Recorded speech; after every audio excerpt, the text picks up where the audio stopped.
Assalamualaikum warahmatullahi wabarakatuh. Alhamdulillah, tidak pernah berhenti kita memuji Tuhan kita Allah yang kita yakin sekarang sedang melihat kita, mendengar kita, dan mengetahui segala seluk-beluk gerak-gerik dan dalam kehidupan kita ini. Dan juga dia telah menggantungkan segala kebutuhan kita dengan kalimat Alhamdulillah. Maka sangat wajar kalau kita selalu mengucapkan kalimat ini. Dan juga kita panjatkan salam hormat kita kepada manusia yang telah dipilih oleh Sang Pencipta untuk membawa kepada kita hukum halal haramnya, sehingga kita punya panduan hidup, tahu mana yang boleh dan tidak boleh, yang diinginkan, diperintahkan dan dilarang oleh Sang Pencipta Allah. Dan menjadikan manusia terbaik ini sebagai suri tauladan adalah kebahagiaan, ketentraman jiwa, dan juga jalan keluar dari setiap masalah yang sedang dihadapi di dunia, dan juga kemenangan dari musuh-musuh yang sedang dihadapi. Karena memang itu tergambarkan dalam kehidupan manusia terbaik ini, dan mengucapkan salam hormat sebagai tanda terima kasih atas jasa 23 tahun dari masa hidup beliau dihabiskan untuk agama ini adalah bagian daripada ibadah. Maka sangat wajar kalau kita selalu membacakan salawat dan taslim kepada Nabi besar Muhammad sallallahu alaihi wasallam. Bagaimana Ramadan? Puasa enggak? Semuanya ikut puasa? Mata, telinga, tangan, kaki, kemaluan. Sudah puasa semua belum? La haula wa la quwata illa billah. Kita lanjutkan bahasan kita Bulughul Maram. Semoga Allah berkahi. Hadisnya 328. Masih dalam bab salat berjamaah dan imamah atau menjadi imam. Dari Anas radhiyallahu anhu, dari Nabi sallallahu alaihi wasallam beliau bersabda, "Russu sufufakum wa qaribu bainaha wa hadhu bil a'naq."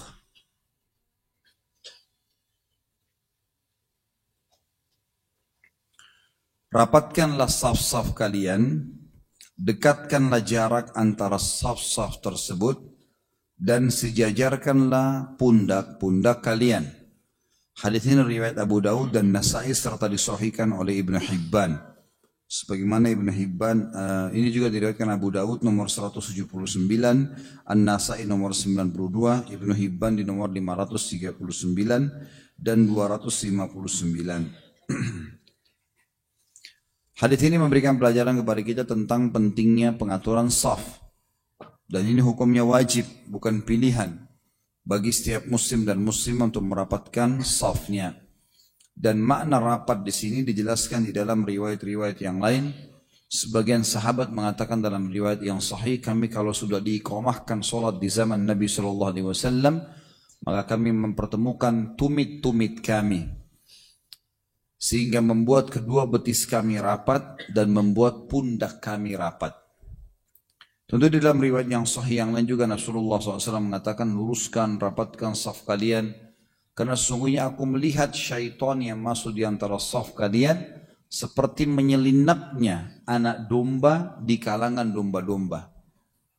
Dalam riwayat yang lain juga, tutuplah jarak-jarak antara kaki kalian atau tumit kalian, karena syaitan bisa masuk menggoda di antara lubang-lubang tersebut.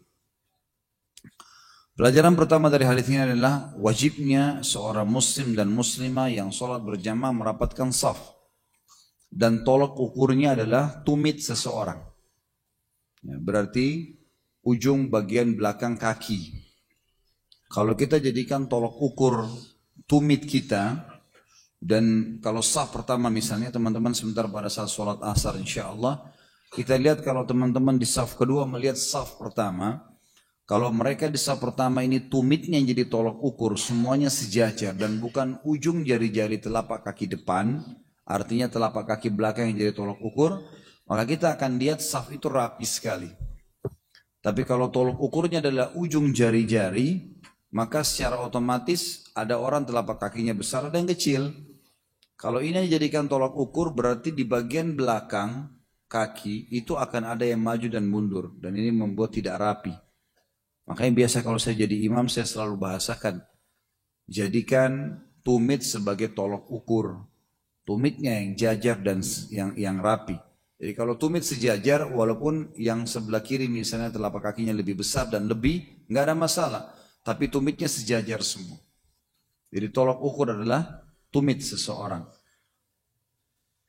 Ini wajibnya mengatur saf. Ya. Kemudian dikatakan dekatkanlah, ini semua berhubungan dengan saf. Dekatkanlah jarak antara saf-saf tersebut. Yang dimaksud di sini sebenarnya waqaribu bainaha. Maksudnya adalah jangan terlalu jauh satu sama yang lain. Sebagian ulama fikih mengatakan maksimal jaraknya adalah satu saf manusia. Jadi satu saf kita itu adalah sebenarnya kalau kita baring itu ukuran badan kita. Itu satu saf. Ya. Jadi itu yang dijadikan sebagai tolok ukur maksimal. Maksimalnya adalah kalau seseorang laki-laki baring terlentang itulah saf maksimalnya. Bisa kurang dari itu sedikit. Tapi tidak boleh juga terlalu kecil. Begitu pula pada saat mundur ke belakang dan seterusnya. Ya, jadi yang dijadikan tolok ukur adalah jarak satu orang itu. Kemudian sejajarkanlah pundak-pundak kalian. Ini maksud sejajarkan adalah tempelkanlah, dempetkan. Ya, karena kalau sejajar di sini tidak mungkin difahami sejajar itu berarti harus sama rata semuanya karena ada orang tinggi dan pendek. Tetapi ini maksud adalah rapatkanlah sebagaimana riwayat yang saya sudah sebutkan tadi tentang para sahabat yang menyampaikan kami di zaman Nabi SAW kalau dikomahkan sholat, tumit kami bertemu sehingga membuat kedua betis kami bertemu dan membuat juga pundak kami bertemu. Maksudnya tumit sama temannya ya, dan betis sama temannya dan juga pundak sama temannya.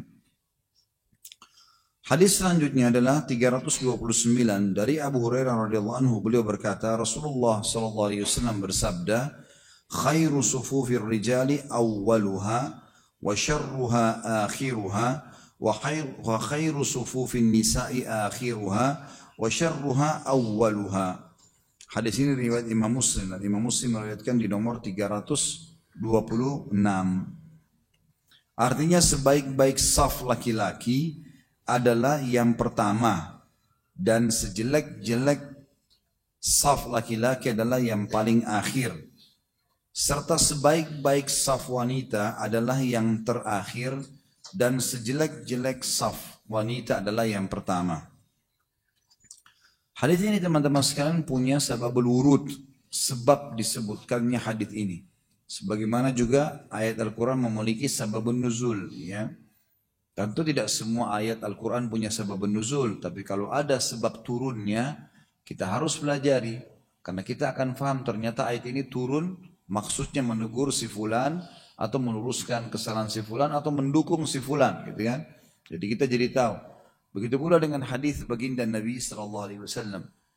Ada sababul wurud, sebab disebutkannya. Hadis ini ada sebabnya. Waktu belum turun ayat tentang hijab, maka para sahabat sholat laki-laki kayak kita sekarang gini dan ayat perempuan di belakang. Dan umumnya di zaman dulu para sahabat menggunakan izar dan rida seperti baju ihram. Dan mereka tidak mengenal seperti kita sekarang, mohon maaf, celana dalam atau pakaian dalam ya. Jadi kebanyakan mereka menggunakan seperti orang lagi ihram. Tidak mengenal pakaian dalam ini.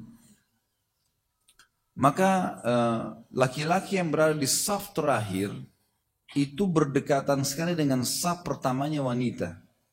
Dan tidak ada hijab di antara mereka. Otomatis kalau yang saf terakhir laki-laki sujud bisa tersingkap auratnya. Yang berada di saf pertama wanita bisa melihatnya. Ini sebabnya disebutkan hadis. Maka Nabi SAW mengatakan, ketahuilah sebaik-baik saf laki-laki adalah bagian depan. Makna hadis ini adalah jauh dari kaum wanita. Dan seburuk-buruk adalah yang paling di akhir atau paling belakang. Perlu pahami di sini. Yang dimaksud yang buruk di sini atau jelek adalah yang paling akhir, bukan berarti dia tidak dapat fadilah, nggak dapat pahala, enggak.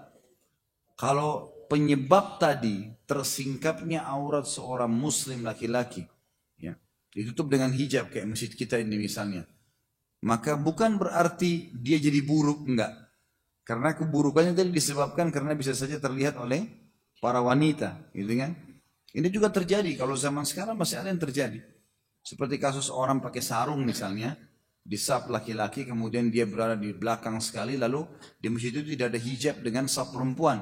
Saf perempuan di belakangnya bisa tersingkap, dan ini akan mengganggu kehusyuan sholat para kaum wanita. Ya. Tentu di sini kalau sudah ada hijab maka keburukan ini sudah tidak berlaku, ya. Dalam arti kata di sini tanda kutip, ya. Tidak berlaku sini bukan penolakan terhadap hadis Nabi SAW, bukan. Artinya penyebabnya sudah hilang. Tetapi tetap ada hukum syar'i. Ulama mengatakan tentang afdaliyahnya saf pertama dibandingkan saf terakhir. Walaupun sudah ada hijabnya. Karena ada hadis lain yang berbunyi, kata Nabi SAW, "La ya'lamun nasu ma fi nida'i was saf wal awwal la atauhuma walau habwa." Kalau seandainya orang-orang mengetahui apa yang tersembunyi di saf pertama laki-laki dan azan, maka mereka akan mendatangi keduanya walaupun merangkak. Berarti keutamaan saf pertama dengan akhir, kalau sudah ada hijab bukan lagi masalah perempuannya, tapi karena permasalahan lebih utamanya saf pertama, gitu kan. Begitu pula dikatakan sebaik-baik saf wanita adalah yang terakhir dan sejelek-jeleknya adalah yang pertama. Ini sama kasusnya, ya. Karena masalah tadi belum ada hijabnya. Kalau ada hijabnya maka ini sudah terangkat permasalahannya, gitu kan. Karena ada sebab berurut. Sebagian ulama mengatakan tetap juga hadis ini boleh diterapkan. Dalam arti kata seorang muslim tidak boleh membiarkan saf-saf yang pertama masih kosong lalu dia membuat saf yang terakhir. Dan juga kaum wanita boleh menerapkan, misal marbot masjid ada pengurus wanita misalnya, membuat saf wanita dimulai dari yang pertama, dimulai yang terakhir. Misal masjid ini memiliki, saya tidak tahu di saf akhwat kita ada berapa, misal 10 saf. Dimulai panitianya mengatakan masuk dari ujung sebelah masjid misalnya yang tidak ada pintunya. Kemudian diatur dari belakang dan di paling pinggir sekali supaya orang bisa lewat itu tidak ditutup seperti biasa di sebelah kanan kita ini. Kalau ada tablik akbar biasa diberikan jalan untuk para pemateri untuk lewat, ya. Seperti itulah, maka terisi dari belakang sampai terisi saf yang pertama. Dan boleh kalau orang berjamaah melewati makmum yang lain. Karena yang menjadi sutrah adalah imamnya. Yang menjadi penghalang antara kita dengan sholat, itu antara kita dengan Allah SWT adalah imam kalau lagi sholat berjamaah. Maka kalau di saf pertama di ujung sana ada yang kosong, kita masuk ini sudah 3 saf atau 4 saf. Lalu kita ingin isi saf yang kosong itu, boleh kita melewati makmum yang di saf kedua, saf ketiga, saf kedua untuk masuk ke saf pertama. Itu nggak ada masalah karena tidak melewati orang yang sholat sebenarnya. Larangannya kalau berjamaah pada imam. Makanya imam ada mihrab biasanya. Ya, kita sekarang sudah ada kayu di sini yang merupakan sutra imam, itu penting, ya. Kecuali kalau kita sholat sendiri baru berlaku sendiri sutra itu, ya. Dan ukurannya adalah sudah pernah saya jelaskan 1 saf sholat.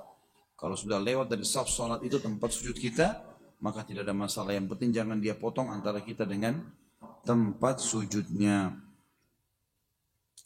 Hadis 330 dari Ibnu Abbas radhiyallahu anhuma, beliau berkata, "Shallaitu ma'a Rasulillah sallallahu alaihi wasallam dzata lailah, faqumtu an yasari, fa akhadha Rasulullah sallallahu alaihi wasallam bi ra'si min wara'i, fa ja'alani an yamini." Hadis ini riwayat Bukhari Muslim. Imam Bukhari meriwayatkan nomor 185 dan Imam Muslim meriwayatkannya di nomor 526. Yang artinya Ibnu Abbas radhiyallahu anhu berkata, pada satu malam aku sholat bersama Rasulullah SAW dan aku berdiri di sebelah kiri beliau. Lalu Rasulullah SAW menarik kepalaku dari belakang dan menempatkanku di sebelah kanan beliau. Hadis ini memberikan pelajaran teman-teman sekalian, kalau 2 laki-laki lagi sholat, maka makmumnya ada di sebelah mana imam? Sebelah kanan. Dan ini ditegur di sini Ibnu Abbas karena datang ke sebelah kiri Nabi Sallallahu Alaihi Wasallam. Makanya dia mengatakan, aku ikut bersama Nabi SAW sholat dan aku berdiri di sebelah kiri Nabi. Maka Nabi SAW memindahkannya dengan cara memegang kepala Ibnu Abbas, kemudian mendorongnya lewat belakang Nabi SAW, lalu dipegang lagi dengan tangan kanan beliau sampai berada di sebelah kanannya Nabi SAW. Dan ini juga pelajaran lain teman-teman sekalian, kalau seorang imam boleh mengingatkan makmumnya. Misal dia lagi sholat berdua, saya imam dan ada makmum datang di sebelah saya. Kan kalau dua orang itu rapat, ya, tidak ada jarak di antara mereka. Tapi kalau misal ada orang yang datang, kan hukum syar'inya makmum yang baru, orang yang baru mau masuk berjamaah, dia tepuk makmum yang ada kan. Makmumnya mundur 2 langkah. 1, 2. Artinya 1 saf. Imam Syafi'i mengatakan 2 langkah. Jumhur ulama mengatakan boleh beberapa langkah, yang penting dia masuk ke saf. 3 langkah, 4 langkah, yang penting dia masuk ke saf. Ya. Tapi kalau misal makmum ini tidak mengerti hukum, ya, dia ditepuk oleh temannya, dan kita merasa itu sebagai imam, kita tahu ada yang menepuknya, dia tidak mundur. Boleh kita menyentuhnya, makmum ini, kita memberikan isyarat agar dia mundur. Nah, itu pilihan pertama. Pilihan yang kedua, imamnya kalau masih ada jarak, dia bisa maju untuk memberikan gambaran kalau memang semestinya kalau sudah 3 orang harus jaraknya 1 saf. Harus jaraknya 1 saf. Ini diambil daripada perilaku baginda Nabi SAW tadi. Dari memindahkan Ibnu Abbas dari belakang beliau. Makanya kata beliau di sini, kata Ibnu Abbas, pada satu malam aku sholat bersama Rasulullah SAW dan aku berdiri di sebelah kiri beliau. Lalu Rasulullah SAW menarik kepalaku dari belakang. Belakang beliau maksudnya. Ya. Karena kalau ditarik ke depan berarti memotong sutra. Ya. Memotong antara kita dengan tempat sujud. Makanya lewat belakang. Lalu kemudian menjadikanku di sebelah kanan beliau sallallahu alaihi wasallam. Ini berarti memang saf itu ada di sebelah kanan, dimulai dari sebelah kanan, ya. Kalau kita lagi sholat berdua. Hadis selanjutnya 331 dari Anas radhiyallahu anhu juga. Sahabat Nabi Anas bin tadi Ibnu Abbas, ya. Ini Anas.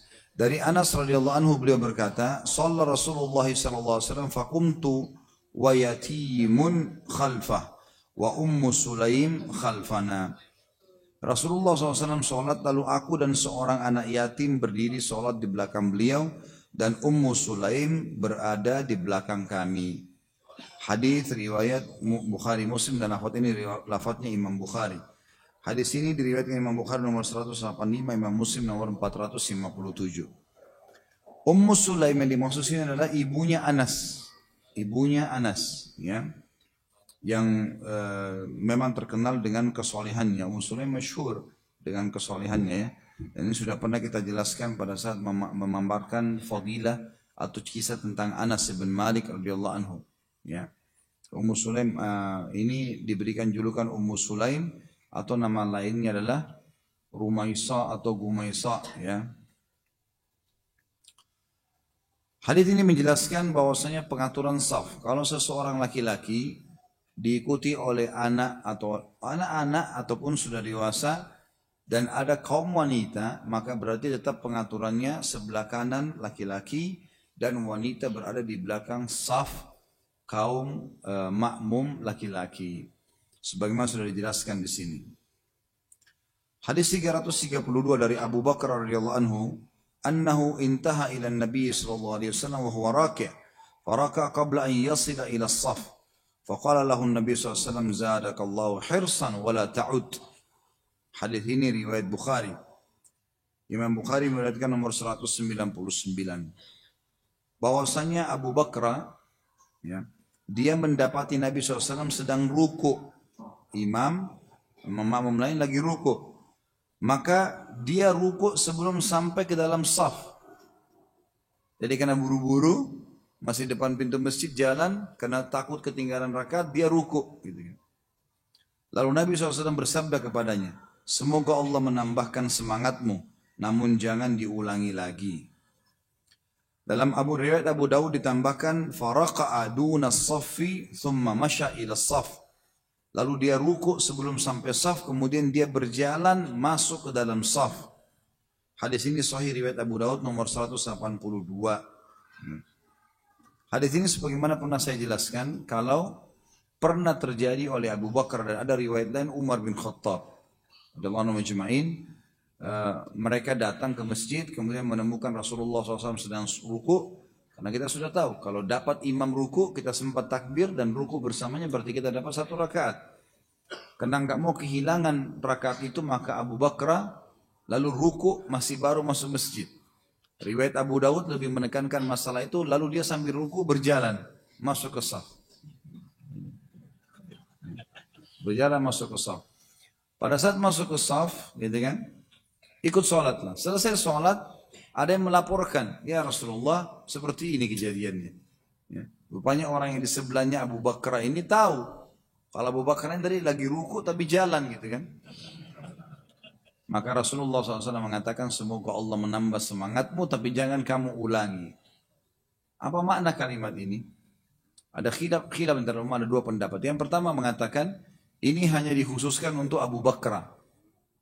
Riwayat lain masalah Umar bin Khattab. Ini dikhususkan karena Nabi juga ulangi kepada Umar mengatakan wala ta'ud, dan jangan kamu ulangi itu. Pendapat pertama mengatakan ini khusus untuk sahabat-sahabat ini. Dan kalimat Nabi wala ta'ud, jangan kau ulangi, maknanya tidak boleh orang lain contohi. Ini makna yang pertama. Jadi ini hanya terjadi pada saat itu. Jadi tidak boleh loyo, lemas, semangat orang puasa itu. Nah, boleh dilakukan oleh orang lain. Ya. Pendapat yang kedua mengatakan ini dibolehkan pada saat darurat karena teguran Nabi SAW di sini bukan teguran yang berbau tahrim atau pengharaman. Nabi kan ikutkan mengatakan semoga Allah tambah semangatmu dalam ibadah, tapi jangan kamu ulangi ya. Ini seperti teguran tapi ikrah, makruh, gitu kan? Dan ini pendapat Allahu a'lam yang banyak juga dipegangi oleh para ulama. Jadi kalau begitu masuk masjid dan ternyata khawatir ya ketinggalan rakaat dan memang kita mengira bahwasanya safnya tidak terlalu jauh, bisa kita jangkau, maka ini dimakruhkan, tapi boleh dalam pendapat yang kedua. Tentu ini teman-teman sekalian juga tidak boleh dilakukan di masjid-masjid yang nanti dikhawatirkan terjadi fitnah. Nah, ini kalau antum terapkan di Indonesia, wah ini aliran dari mana lagi nih? Masa orang lagi ruku jalan gitu. Padahal ada riwayat ya. Sudah saya jelaskan riwayatnya, diriwayatkan oleh Abu Daud, ya. Nomor hadisnya sudah jelas tadi ya. Abu Daud diriwayatkan nomor 182 dan ini disahihkan oleh para ulama hadis ya. Jadi pendapat kedua menganggapnya ini makruh. Artinya dijauhi tentunya. Tapi kalau ada orang lakukan tidak berdosa. Tidak berdosa. Pendapat pertama mutlak mengatakan tidak bisa. Ini khusus untuk Abu Bakar dan Umar radhiyallahu anhum ajma'in. Ya. Hadis 333 dari Wabisa bin Ma'bad radhiyallahu anhum ajma'in anna Rasulullah sallallahu alaihi wasallam ra'a rajulan yusalli khalfa as-saffi wahdah fa'amarahu an yu'ida as-salat. Bahwasanya Rasulullah SAW melihat seorang laki-laki sholat di belakang saf sendirian, lalu beliau memerintahkannya untuk mengulangi sholat. Hadis ini riwayat Ahmad, Abu Daud dan Tirmidzi serta dihasankan oleh beliau dan disahihkan oleh Ibnu Hibban. Tentu Ibnu Hibban di sini Imam Ahmad menyebutkan nomor 227, 228, Abu Daud nomor 182, At-Tirmidzi 450, Ibnu Hibban menyebutkan di 575 dan ini lafadznya ya, Ibnu Hibban. Dan dalam riwayat Ibnu Hibban juga riwayat yang lain jalur yang dari Talq radhiyallahu anhu, la salata limunfaridin khalfas saf. Tidak ada atau tidak sah solat bagi seseorang yang solat sendirian di belakang saf. Riwayat Tabarani menambahkan dalam hadis Wabisa, ala dakhalta ma'ahum aw ishtararta rajulan, mengapa kamu tidak masuk ke dalam saf mereka dan atau kamu tarik seseorang di antara mereka untuk berdiri menemanimu. Dan ini hadis ya diriwayatkan Tabarani dalam kitab Al-Kabir nomor 145. Tentu kita rincikan hadis ini teman-teman sekalian. Yang pertama, teguran Nabi SAW berlaku, kata para ulama hadis, bagi orang yang masih ada saf kosong, tapi dia sengaja buat saf baru, sehingga dia berdiri sendiri. Ini larangan ya. Walaupun masjid ini misalnya panjang ya, ternyata di ujung saf sana masih ada kosong. Dan kita kalau ngejar kehilangan rakaat. Nggak usah pikir masalah itu. Intinya isi itu. Kecuali dalam satu keadaan kata ulama kita yakin ada orang lain yang bisa membantu menemani kita dalam saf itu. Misal, memang orang lagi rame masuk, kemudian kita khawatir kehilangan rakaat, di sana masih ada 2 yang kosong, kita langsung buat saf baru karena sudah ada orang yang di sekitar kita. Itu nggak ada masalah. Tapi kalau kita lihat cuman sendiri, misalnya kita sholat di sekitar rumah kita, di RT, di RW kita, atau di sekitar perkampungan kita, mungkin memang jamaah rutin selalu satu saf misalnya, atau cuma 2 saf.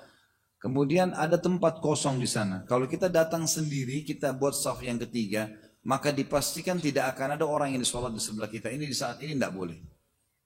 Walaupun kita kendingan rakaat harus isi saf yang di sana. Yang itu. Ini yang bisa diambil yang pertama. Yang kedua, yang diambil daripada hadis ini adalah bagaimana Nabi SAW melarang dengan sangat keras orang yang sholat sendirian sehingga menyuruhnya mengulangi sholat. Walaupun dia ikut berjamaah. Kadang-kadang pernah saya lihat di masjid, subhanallah. Jadi entah apa pemikiran atau ide dari mana yang diambil ini. Tapi imam kita lagi ada di 4-5 saf nih, ikut berjamaah.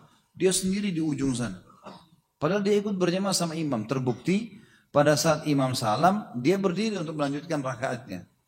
Ini percuma saja, sholatnya tidak sah. Karena sengaja dia menjauhi saf. Ya, tidak boleh. Tapi kalau misalnya ada jarak antara saf sama saf, seperti di Masjid Haram Mekah. Tapi memang itu harus dijadikan untuk jalan lalu lalangnya jemaah. Dan di sana ada saf lagi tapi rapi juga kembali, itu nggak ada masalah. Ini yang dimaksud adalah kalau orang sendirian. Kalau orang sendirian. Baik. Kalau kita masuk di sebuah masjid, ada sebuah hukum yang lain. Kita masuk di masjid, kita asing masjid itu. Kita tidak tahu masjid ini akan ada jemaah lain atau enggak nih. Kita nggak tahu sama sekali. Maka membuat saf harus pertama di belakang imam. Misal masjid ini penuh 2 saf nih. Penuh, rapat, kita nggak bisa lagi. Mau isi sana kiri kanan sudah nggak bisa. Kita harus buat saf baru. Gitu kan? Karena kita sudah penuh, nggak mungkin masuk ke saf orang.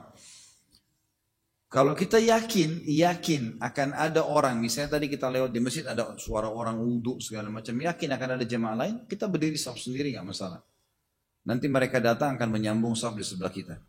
Tapi kalau kita sebaliknya yakin tidak ada orang, kita masuk masjid memang sunyi, mungkin di perkampungan kita lagi safar, mampir di masjid orang kita nggak ngerti, ternyata memang tidak ada orang wudhu, orang-orang kampung semua sudah penuh di situ, 2 saf tinggal kita sendiri. Apa yang harus kita lakukan?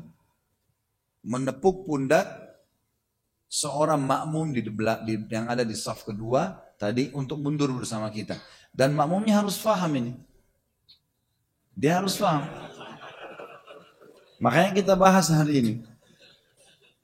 Jadi bukan dijadikan dia sebagai imam, ya, tapi ditepuk untuk dia temani orang ini berdua. Gitu kan. Serta pada saat dia mundur, maka yang ada di sekitarnya merapat. Sehingga yang kosong adalah ujung paling sebelah kiri. Karena kan mengatur saf dari belakang imam ke kanan. Nah, karena Nabi SAW mengatakan teruslah isi seperti itu dari belakang imam ke kanan lalu ke kiri. Terus begitu dan jadikan yang paling kosong yang paling belakang itu pun yang sebelah kirinya. Itu yang sebelah kiri. Maka seperti itulah keadaannya. Ya. Baik, bagaimana keadaannya kalau kita masuk ke masjid? 2 saf penuh full kita nggak bisa lagi. Tapi tahiyat terakhir maghrib. Kita harus di saf ketiga. Nggak bisa enggak. Apa yang kita lakukan? Ada yang tahu nggak? Hari ini nggak ada hadiah buku. Hah? Nggak ada. Ramadan nggak ada buku. Baiklah. Apa yang harus dilakukan? Biar lebih ikhlas, nggak usah hadiah buku. Hah? Duduk tahiyat saja langsung? Atau ada yang perlu dilakukan? Jadi kalau sudah pasti antum yakin tidak ada orang yang akan datang, antum berdiri di saf ketiga dan sudah tahiyat terakhir maghrib, udah akan salam imam. Kita kan tidak mungkin tunggu, selesai kita harus ikut. Maka duduk, tempelkan lutut kita, maksudnya dekatkan lutut kita dengan makmum yang ada di belakang imam. Bukan dilengketin ya, tapi lutut kita merapat. Tinggal jarak sedikit saja antara kita dengan telapak kakinya orang itu. Ini keadaannya satu saja. Kalau misalnya kita datang, betul-betul kita yakin tidak ada makmum lagi akan datang dan sudah rakaat terakhir, udah akan salam. Kalau kita nggak ikut malah jadi masalah, gitu kan? Dan ini juga perlu diketahui teman-teman. Jadi kalau ada orang yang lakukan ini, jangan antum kaget ini. Kenapa dia dempet dengan kaki saya ini di belakang? Karena memang begitu hukum syar'inya, ya. Supaya dia tidak putus dari saf. Ini kalau keadaannya kayak tadi ya. Tapi kalau kita duduk tahiyat dan kita yakin masih ada yang nyusul, itu nggak ada masalah. Buat saf baru. Ya. Ini semua yang kita rangkumkan daripada hadis tadi yang saya sampaikan itu ya. Seperti tadi hadis Ibn Hibban, tidak ada sholat atau tidak sah sholat seseorang yang sholat sendiri di belakang saf. Jadi kalau dia sendirian, jauh, ya maka dia bisa tidak sah sholatnya. Dalam riwayat Tabarani, Nabi SAW berkata kepada Wabisa, mengapa kamu tidak masuk dalam saf mereka atau kamu tarik seseorang di antara mereka untuk berdiri menemanimu. Ya.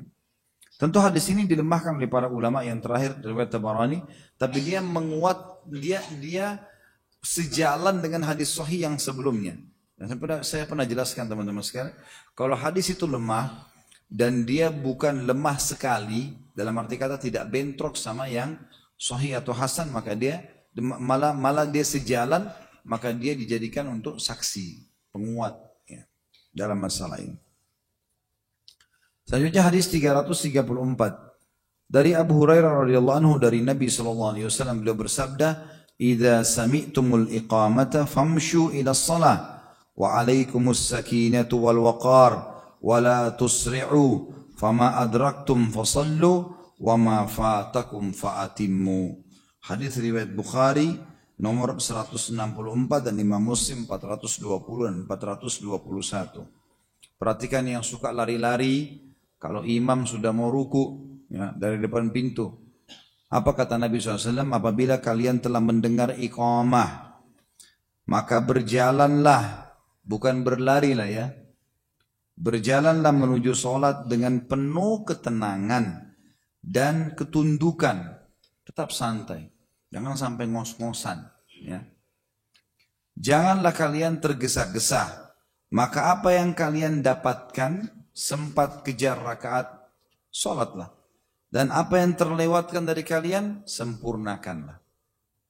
Hadis ini menjelaskan kepada kita tentang tidak bolehnya lari-larian untuk mengejar sholat, saf, ya.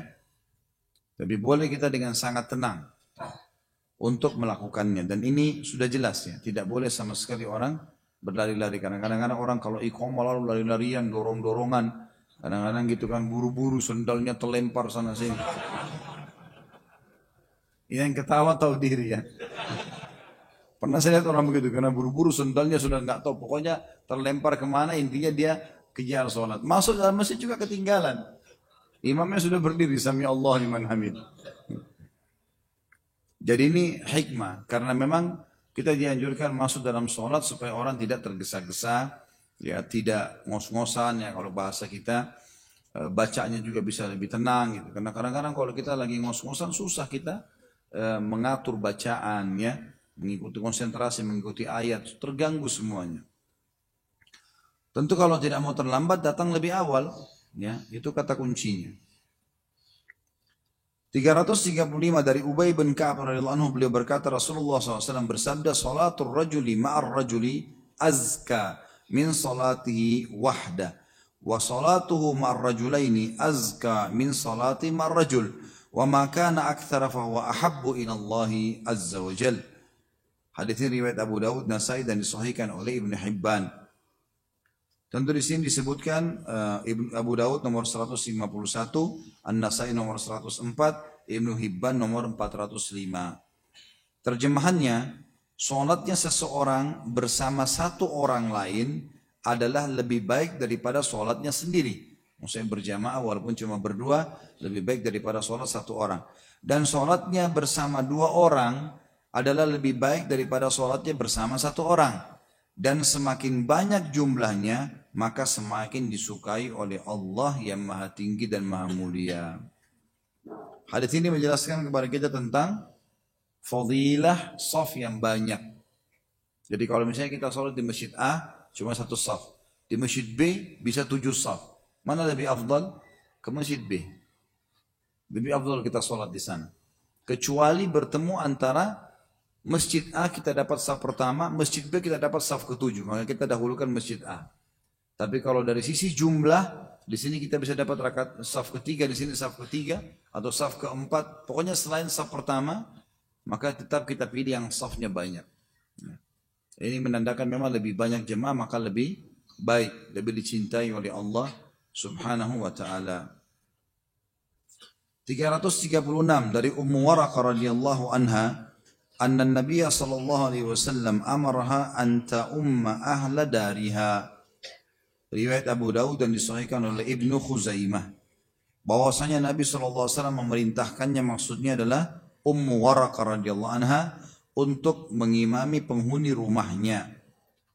Dan ini tentu diriwayatkan oleh Ibnu Khuzaimah di nomor 89 dan Abu Dawud juga meriwayatkan di nomor 161. Hadis ini memberikan gambaran kepada kita kalau wanita sholat di rumahnya pun usahakan berjamaah, tidak sendiri. Ya, usahakan berjamaah. Dia mengajak anaknya, ngajak pembantunya, ya. Kalau suaminya bisa pulang dari masjid mengimaminya lagi, silahkan. Itu semua dianjurkan, ya. Intinya usahakan tidak sholat sendiri. Yang kita sayangkan sekali, banyak di antara ummahat kita punya anak bahkan sudah gadis, sudah balik, tapi dia sholat di kamar, anaknya sholat di kamar, dua-dua sudah sholat, ya. Tapi ini keliru, mesti berjamaah. Saya pernah temukan istri saya begitu, sholat kemudian anak juga sholat. Saya tanya, kalian sudah sholat? Sudah. Sholat berjamaah enggak? Enggak. Tadi sholat sendiri-sendiri. Kenapa enggak sholat berjamaah? Harus sholat berjamaah, apalagi punya kesempatan, gitu kan. Bahkan sampai saking pentingnya sholat berjamaah, kata ulama, walaupun itu anak kecil. Kita punya anak kecil, belum mengerti sholat, tapi mungkin dia sudah bisa ikut lah. Diniatkan supaya dia ikut bersama kita. Sholat dia di sini ya, Allahu Akbar, kita takbir Allahu Akbar. Lalu kemudian dia lari-lari nggak apa-apa setelahnya. Yang penting dia awalnya ikut takbir, karena sudah berjamaah. Walaupun dia pergi setelahnya. Jadi minimal berjamaah, itu maksudnya, ya. Hadis 337 dari Anas radhiyallahu anhu, anna Nabi sallallahu alaihi wasallam istakhlafa ibna ummi maktumin ya ummun nasa wa huwa a'ma. Bahwasanya Nabi sallallahu alaihi wasallam mengangkat Ibnu Ummu Maktum, ini muadzin beliau sallallahu alaihi wasallam, menjadi pengganti beliau mengimami kaum muslimin sedangkan dia adalah orang yang buta.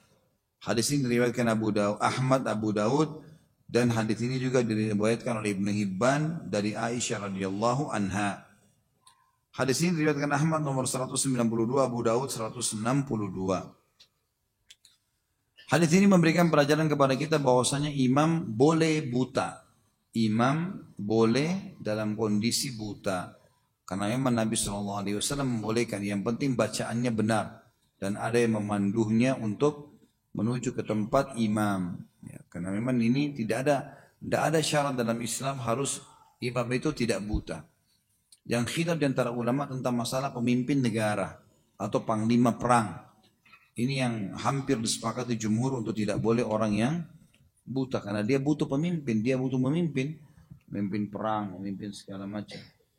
Jadi hadis ini membolehkan orang yang buta untuk menjadi imam, yang penting dia layak, ya, punya kriteria masuk di dalamnya imam, bacaannya, gerakan sholatnya, dan faham tentang hal-hal yang membatalkan dan yang wajib dalam sholat. 338 dari Ibnu Umar radhiyallahu anhu, beliau berkata, Rasulullah SAW bersabda, "Sallu ala man qala la ilaha illallah wa sallu khalfa man qala la ilaha illallah." Salatkanlah orang yang mengucapkan la ilaha illallah, dan salatlah kalian di belakang orang yang mengucapkan la ilaha illallah. Hadis ini diriwayatkan Darul Qutni, tapi ini hadisnya lemah sekali. Dan ulama hadis tidak memegangi hadis ini, ya. Hadis ini lemah tentu karena banyak sekali perkataan para ulama di sini. Sanadnya lemah karena ada Uthman bin Abdurrahman, yakni Az-Zuhri Al-Waqqasi, adalah seorang yang ditinggalkan atau matruk istilahnya dalam hadis. dan dinyatakan seorang pendusta oleh Ibnu Ma'in. Dan Ibnu Ma'in adalah sahabat dekatnya Ahmad bin Hanbal, ya, ulama besar semuanya. Ini memang orang-orang yang meneliti biografi para perawi hadis, ya. Oleh karena itu hadis ini sangat lemah dan tidak dipakai oleh para ulama, walaupun secara terlihat adalah sesuatu yang positif, ya. Tapi ulama jeli sekali dalam mengambil hadis-hadis Nabi sallallahu alaihi wasallam. Juga makna daripada kata ulama hadis, makna daripada salatlah di belakang orang yang mengucapkan la ilaha illallah, bisa saja seseorang mengucapkan la tapi dia pemabuk misalnya, atau dia ahli maksiat, sehingga akhirnya ini seakan-akan bentrok dengan syarat-syarat salat yang lainnya untuk menjadi imam yang lainnya. Yang terakhir adalah hadis 339 dari Ali radhiyallahu anhu, beliau berkata, Rasulullah sallallahu alaihi wasallam bersabda, "Idza ata ahadukumus salata wal imamu ala hal, falyasna kama yasna'ul imam." Apabila salah seorang di antara kalian datang untuk salat dan imam sedang berada dalam suatu gerakan salat, maka hendaklah dia melakukan seperti apa yang dilakukan oleh imamnya. Hadis ini riwayat Tirmidzi dengan sanad yang lemah, namun oleh Syekh Albani diangkat derajatnya menjadi sahih li ghairihi karena ada riwayat-riwayat lain yang menguatkan masalah itu. Tirmidzi meriwayatkan nomor 486 dan beliau berkata hadis ini adalah gharib. Namun Syekh Albani mengatakan dalam kitab Al-Mishkah, ya, lemah hadis ini karena adanya Al-Hajjaj bin Arta. Dia adalah seorang yang mudallis dan dia meriwayatkan hadis ini dengan an-ana. Yaitu orang yang mudallis ini orang yang masih dipertanyakan tentang masalah kedudukan atau kepercayaan orang-orang kepadanya, ya. Sementara meriwayatkan hadis dengan an-ana maksudnya an fulan, an fulan, an fulan. Kalau orang enggak jelas statusnya, tambah lagi dia mengatakan tentang fulan, berarti dia tidak bertemu langsung. Dia tidak melihat langsung. Maka ini lebih melemahkan lagi keadaan dia. Akan tapi hadis ini diriwayatkan oleh Abu Daud dari jalan yang lain. Jadi ternyata Syekh Albani menyatakan penelitian, ternyata riwayat ini bukan cuma riwayat Tirmidzi, Abu Daud juga meriwayatkan dan sanadnya sahih dan telah disahihkan pula oleh sejumlah ulama sebagaimana beliau telah menulis dalam Sahih Abi Daud nomor 523. Jadi makna hadis ini adalah karena hadis ini boleh dipakai dan hadis ini sahih di ghairihi, maksudnya dia sahih karena bantuan daripada riwayat yang lain. Apabila salah seorang antara kalian datang untuk solat dan imam sedang dalam keadaan suatu gerakan solat, maka hendaklah dia melakukan seperti apa yang dilakukan oleh imamnya. Tahu makna hadis ini? Ya, berarti kalaupun kita ketinggalan ruku, kan kita kejar ruku untuk dapat rakaat, ya. Atau imam sudah itidal, sami Allahu liman hamidah, tetap kita ikut sami Allahu liman hamidah. Takbir, lalu kita bilang sami Allahu liman hamidah. Imam lagi sujud, tetap kita ikuti. Bahkan imam di tahiyat terakhir pun tetap kita ikuti. Dan sudah pernah saya jelaskan di bab kita ini juga, kalau sholat dengan jamaah pertama walaupun tahiyat terakhir, tetap lebih afdal daripada jamaah kedua. Jamaah pertama jangan disia-siakan. Saya subhanallah beberapa waktu lalu saya sempat masuk di masjid telat, ya. Kemudian sudah tahiyat terakhir maghrib. Karena saya punya udhur syari, saya ada masuk ke kamar kecil. Kemudian saya pas masuk di masjid itu telat tahiyat terakhir. Ada orang-orang yang mengatakan, di sini aja Ustaz, di sini aja. Maksudnya imami mereka di jamaah kedua. Sini jamaah pertama belum selesai. Ikut sholat gitu. Entah mereka tangkap atau tidak, tapi ternyata mereka buat jemaah sendiri, gitu kan. Saya tempat takbir, tahiyat, kemudian saya ikuti. Setelah salam saya berdiri sendiri. Tapi mereka buat jemaah. Ini semuanya yang saya tegurkan, yang saya maksudkan tadi. Hadis ini menjelaskan masalah itu. Kita nggak boleh melanggar imam. Kalau imam kita datang imam lagi tahiyat pun, terakhir tetap harus kita ikuti. Perhatikan lafaz hadis Nabi SAW. Apabila salah seorang di antara kalian datang untuk sholat dan imam sedang berada dalam satu gerakan sholat, walaupun tahiyat terakhir, maka hendaklah dia melakukan seperti yang dilakukan oleh imam. Atau harus dia ikuti jemaah itu, tidak boleh dia buat jemaah yang baru. Allahu a'lam. Ini bahasan kita tentunya. Mungkin baru saja karena sudah masuk waktu asar, Subhanakallahumma bihamdika asyhadu an la ilaha illa anta astaghfiruka wa atubu ilaik. Wassalamualaikum warahmatullahi wabarakatuh.